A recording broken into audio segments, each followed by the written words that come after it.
your forecast first. Sponsored by Matax Heating, Cooling, and Plumbing.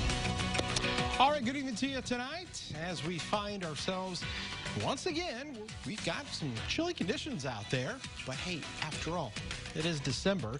But notice a little bit of cloud cover beginning to move in, and from the south and west, a little bit of precipitation showing up. That's in Missouri. That's going to track to our south. So we're not anticipating any rain, but we are going to see that residual cloud cover move in here overnight and into the day tomorrow. All right, it's 27 outside right now in Champaign and Effingham. A cool 25 in Springfield as you may be heading into work tomorrow. 25 in the morning, 44 in the afternoon. Full frost. But we are going to see some nice weather through the weekend. We'll show you that when we come back. WCIA 3 News starts right now. Now on WCIA 3 News. There's improvement in a DNA backlog, and that means good news for Central Illinois Sheriff's offices. Plus, several semis crashed in less than 24 hours, right? Troopers say it's possible some could have been avoided. And so Speaker Madigan's allies were in court today in connection with the ComEd bribery scheme. How Madigan's feeling the heat, even though he's not in the courtroom. You're watching your local news leader. This is WCIA 3 News at 10. Any type of backlog, improvement of a backlog is going to benefit everybody. And in this case, it could help investigators and crime victims in Central Illinois. Good evening. I'm Paul Cicchini. And I'm Jessica Coons. Over the last year, state police made changes to its Division of Forensic Services, and that could mean answers for families seeking justice. WCIA 3's Jamie Mays joins us. So, Jamie, they've been able to process a lot more information. That's right, Paul. They have had a nearly 50% reduction in their DNA backlog. The sheriff's offices I spoke with said this will help them solve crimes.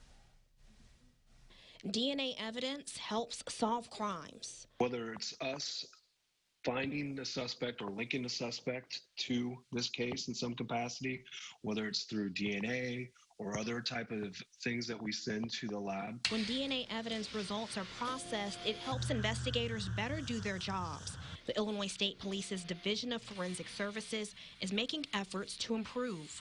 Over the past year, their team has been able to achieve a 48% reduction in biology and DNA pending assignments, also called a DNA backlog. In order to get such a large amount off of a backlog, is such a great thing for all that's involved. It's going to benefit police agencies, it's going to benefit the community, and it's obviously going to benefit victims. On March 1st, 2019, the backlog had 9,289 pending assignments.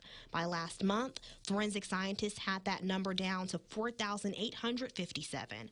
The Champaign County Sheriff's Office says they have noticed the improvements. One of my responsibilities is to manage and to oversee what is going to the log and the turnaround time.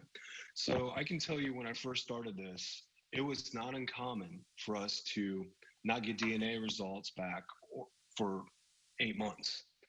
I will tell you this, in 2019, in the beginning of this year, biology's turnaround just impressed me. That's making a difference for the communities they serve. Anytime you get stuff back from the lab, it's a chain reaction.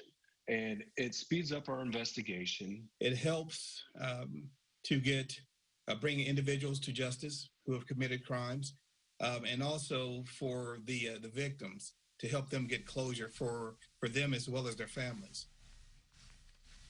Several strategies were used to get those numbers down, including technology to help with reducing backlogs and turnaround times, and hiring and training more forensic scientists. Live in the newsroom, Jamie Mays, WCIA 3, your local news leader. Some important work there, Jamie. Thank you. State Police also made other improvements. Since last year, turnaround time for fingerprints decreased by about 60%, and turnaround time for gun evidence went down by 44%. Here's a follow-up on an attempted bombing in Champaign. The man who threw a bomb at a Champaign women's clinic says he had some second thoughts about what he was doing. Joe Morris was arrested in 2017. He was part of a militia in Central Illinois led by Michael Harry, whose trial for domestic terror resumed yesterday in Minnesota. The Star Tribune reports Harris claimed he tried to sabotage the clinic bombing. He told jurors he left a piece of masking tape on the bomb he threw, hoping it wouldn't go off.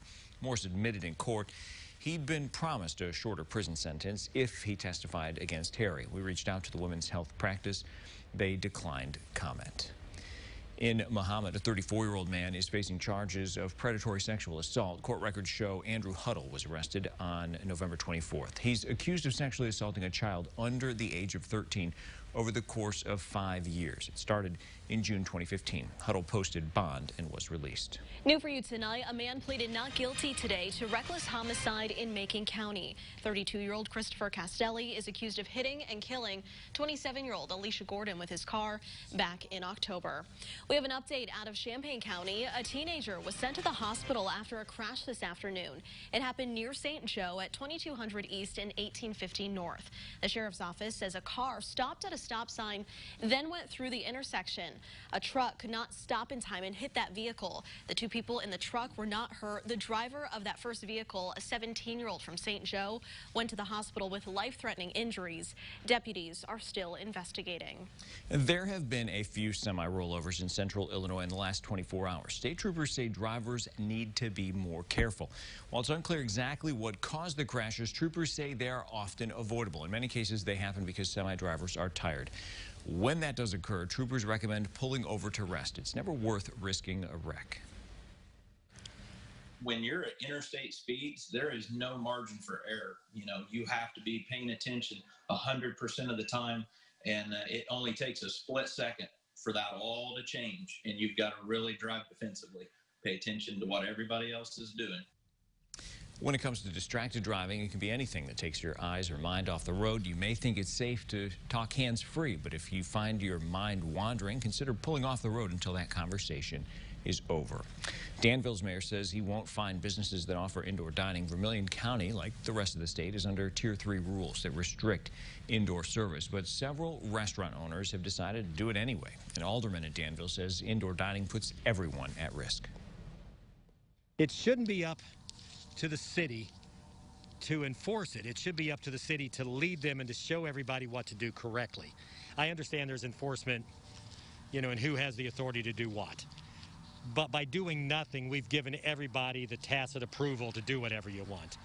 And that's not right.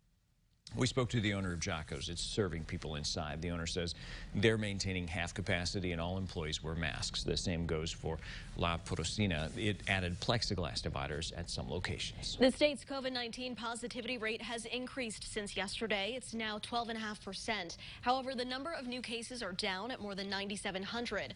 More than 5,700 people are in the hospital. Nearly 1,200 are in the ICU. 714 people are on ventilators. 238 more people have died, 24 from central Illinois. A total of more than 12,600 have died across the state so far.